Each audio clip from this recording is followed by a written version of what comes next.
I'm Josh with Waupaca Community Media, and we're joined with Ron Sari from the Waupaca School District and Aaron Jensen from the city of Waupaca. After a couple weeks off, we're back for another update. And how are you guys doing today? Hey, terrific, Josh. Thanks.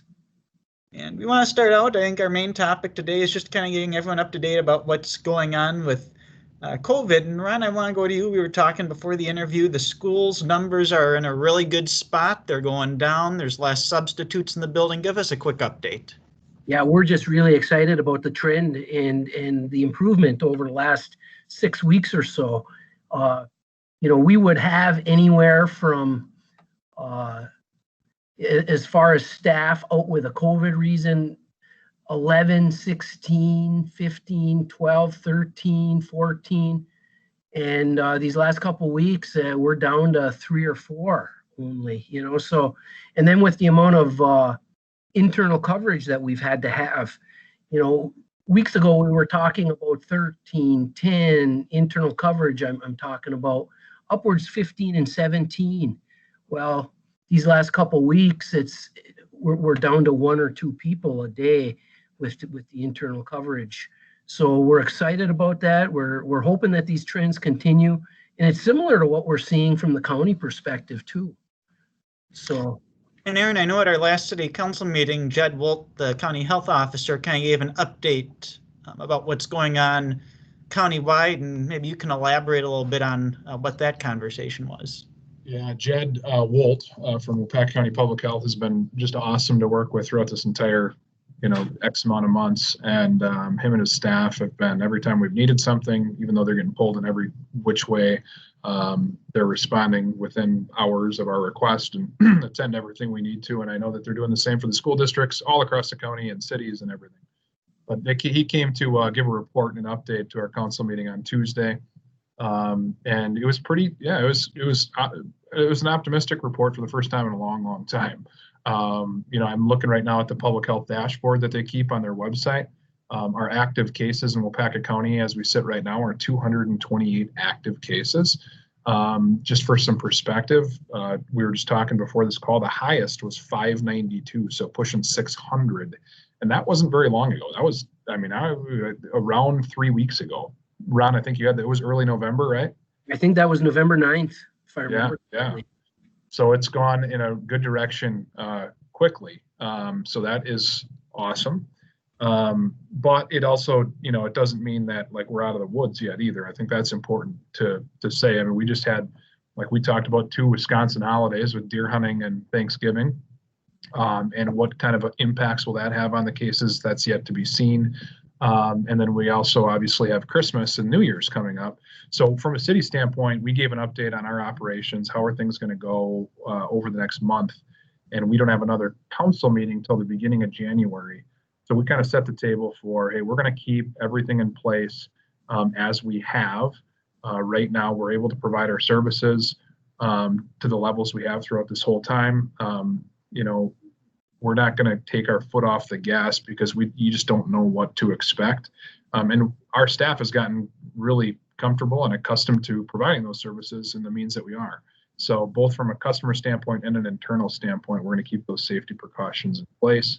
And then, we're starting to hear a little bit about vaccines, and they're starting to get approved, or at least overseas, and looking closer to getting approved here. And, that's obviously encouraging.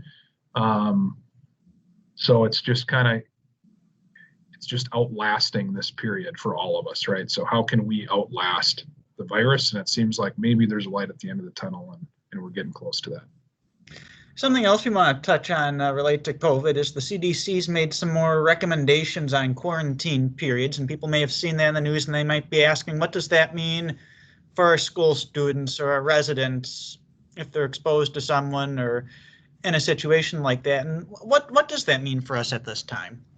Well, speaking with Jed yesterday at our county superintendent meeting, he kind of outlined that for us.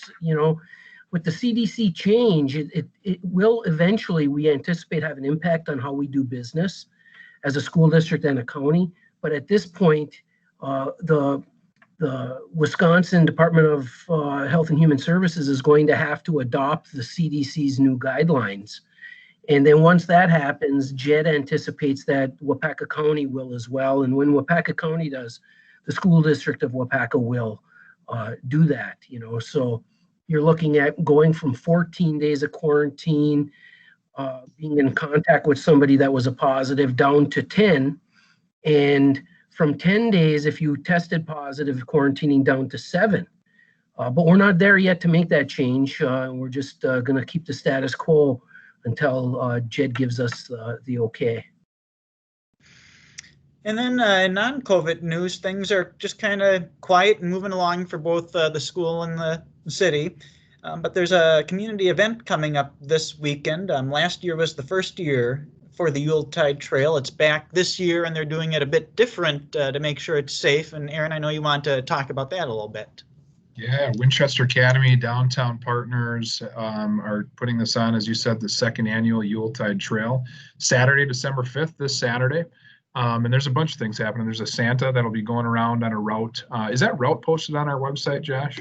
I believe it's on Facebook. Yeah. Facebook. Okay, so go to the city's Facebook page, see kind of where Santa's going to be traveling through the city of Waupaca. Kids can come out of their homes, kind of wave to them from the sidewalk, and it's kind of a safe event, cool for them. I know that obviously there's going to be a focus on, it's kind of, we can treat this Saturday as Waupaca's kind of shop small Saturday. I know that we all know that small businesses have it's been a tough time for all businesses, specifically small businesses. And I would encourage the heck out of everybody to get out and go to our main street, go around Waupaca, and do maybe some Christmas shopping here in the city. I know our kids and my wife will be using that as a good excuse to do some of that. And we look forward to it. It's supposed to be really nice too. It's not very often that you get the temperatures in the 40s as we have every weekend in December. And then I think there's a Toys for Tots drop off at Dean's Hall. So for those who are kind of less fortunate, if you have a bunch of toys, we're going to take some out of our basement. I'm going to sneak some away, not tell Brooks or Peyton, our kids, and see if we can get it out the front door and drop it off at Dean's Hall for that effort. So there's more going on as a part of the Yuletide Trail, but it's just a credit to the organizations that are putting that on, and it's just another something to do. And I think, we talk about COVID all the time and being safe and doing things. That we have a number of small businesses downtown that are doing the appropriate things to keep customers safe. So as we encourage people to go out, just know that there's a way you can do that in a safe manner. Well, Aaron, Ron, appreciate the time this week to get everyone up to date about what's going on. It's I know, Ron, you watch those numbers close with COVID. You kind of have to, running a school district, and it's good to hear a parallel story both from the school and the county that things are at this point looking in the good direction, and hopefully we can get through the holidays and kind of keep going that way. That's what we're keeping our fingers crossed. Thanks, Josh.